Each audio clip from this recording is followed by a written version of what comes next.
چونکہ پاکی ناپاکی میں ہمارا اتنا دھیان نہیں ہوتا، اس لیے پھر ہمیں نبی علیہ السلام کی زیارت نہیں ہوتی۔ بہت سارے لوگ یہ کوشچن پوچھتے ہیں کہ جی اتنے سالوں سے ہم کوشش کر رہے ہیں کہ ہمیں نبی علیہ السلام کی زیارت نصیب ہو، مگر نہیں ہوتی۔ عام طور پہ جو ہم نے بزرگوں سے سنا ہے اس کی دو وجوہات ہوتی ہیں، ایک نگاہ ناپاک ہوتی ہے اور ایک بدن یا کپڑے ناپاک ہوتے ہیں، جس کی وجہ سے زیارت سے محروم ہو جاتے ہیں۔ اگر ان دو چیزوں پر محنت کریں تو اللہ تعالیٰ زیارت نصیب جلدی فرما دیں گے۔ نگاہ کا بہت زیادہ پرہیز کریں، 100% پرہیز کریں گے تو اللہ تعالیٰ کی طرف سے پھر نبی علیہ السلام کی زیارت والی سعادت نصیب ہو جائے گی۔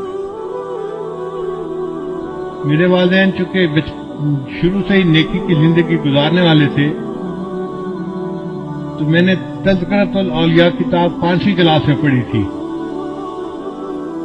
5ویں کلاس کے بچے کو تو ابھی کنسیپٹ بھی نہیں ہوتا، مگر مجھے والد صاحب نے وہ کتاب لا کر دی کہیں سے، تو میں نے اس میں اللہ والوں کے واقعات پڑھے تو دل میں بڑا شوق ہوا کہ مجھے بھی اس لائن پہ چلنا ہے اور اللہ والوں کی لائن پہ آگے بڑھنا ہے۔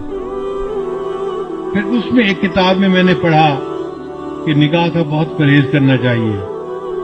تو چھوٹی عمر میں، ابھی میں بالغ نہیں ہوا تھا، اس عمر سے ہی نگاہ کا پرہیز شروع کر دیا۔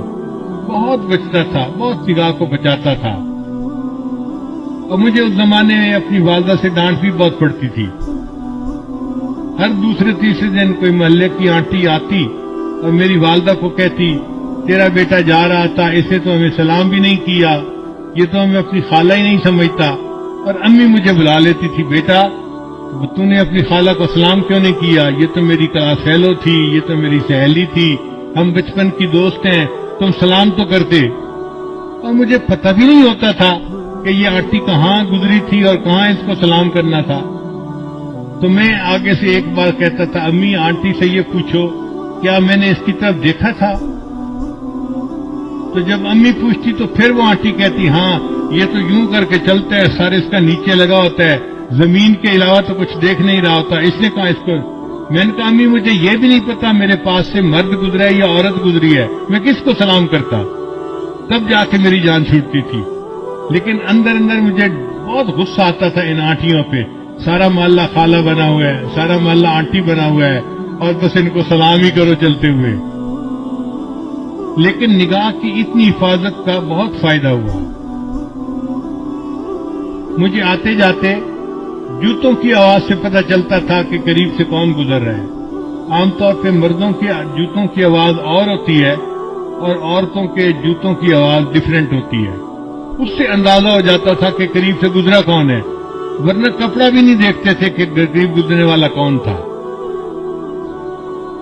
اتنی نظر کی حفاظت کرنی ہوتی تھی۔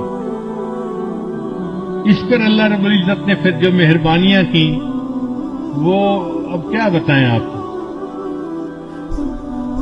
ہمارے ایک ساتھی ہیں لاہور کے، ایک دن مجھے کہنے لگے کہ میں آپ کو ایک بات بتاؤں، مجھے حضرت نے بتائی۔ میں نے کہا بتائیں۔ کہنے لگے کہ حضرت نے مجھے بتایا کہ دیکھو اس وقت آپ کسی مسجد میں کھڑے تھے، آپ کی طرف اشارہ کر کے حضرت نے کہا کہ اس بچے کو اس وقت 100 سے زیادہ مرتبہ نبی علیہ السلام کی زیارت ہو چکی ہے۔ میں سن کے حیران ہو گیا، اور حیرت مجھے اس کی تھی کہ پتہ اس کو کیسے چلا۔ اس نے کہا جی کہ مجھے حضرت نے یہ بات بتائی تھی، شیخ نے یہ بات بتائی تھی۔ تو نگاہ کی حفاظت کا پھر یہ فائدہ ہوا کہ اللہ تعالیٰ نے 30 سال کی عمر سے پہلے 100 سے زیادہ مرتبہ نبی السلام کی زیارت نصیب فرما دی۔